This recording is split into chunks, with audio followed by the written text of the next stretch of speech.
हाल ही में नादरा की जानिब से ये फैसला किया गया है कि पाक आईडी मोबाइल ऐप में मल्टीपल लॉगिन्स जो हैं वो नहीं हो सकेंगे।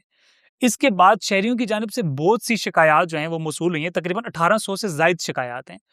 तो आप मुझे ये बताएं, ये फैसला करना क्यों ज़रूरी था और इसके पीछे क्या मुहर्रिकात हैं? देखिए, हम समझते हैं कि पाकिस्तान के अंदर जो मोबाइल फ़ोन्स की पेनिट्रेशन है वो भी 100% तो भी नहीं है। और हम ये भी जानते हैं कि जो डिजिटल लिटरेसी है, यानी कि मोबाइल फ़ोन्स या स्मार्टफ़ोन्स का सही इस्तेमाल कर पाना और तमाम एप्लीकेशंस को रन कर पाना, वो भी कम ही लोग हैं, बहुत ज़्यादा लोग नहीं हैं जो ये कर पाते हैं।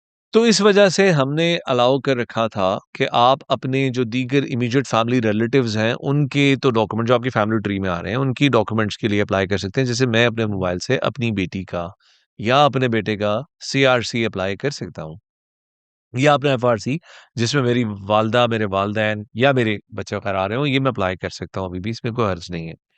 लेकिन हर सहूलत को बाज़ औक़ात ये भी देखना पड़ता है कि मिसयूज़ ना किया जा रहा हो और बहुत से ऐसे अफ़राद थे जो कि न सिर्फ़ ये इसको कमर्शियली इस्तेमाल कर रहे थे, बल्कि वो इसके पैसे भी चार्ज कर रहे थे जो कि हमारी फ़ीस से काफ़ी ज़्यादा थे। तो शिकायत का दूसरा रुख ये था। दूसरी बात ये है कि वो तमाम अफ़राद जो कि मोबाइल इस्तेमाल नहीं कर पाते, उनके लिए पाकिस्तान भर में यानी हमारी जो दफ़ातर की तादाद है, उससे 5 गुना 5,000 ई-सहूलत सेंटर्स हमने खोल रखे हैं। हमारे दफ़ातर की तादाद अभी भी 1,000 से कम है। तो वो ई-सहूलत सेंटर्स हर ज़िले में, हर तहसील में मौजूद हैं। वहाँ जाकर आप तमाम वो सहूलियात हासिल कर सकते हैं।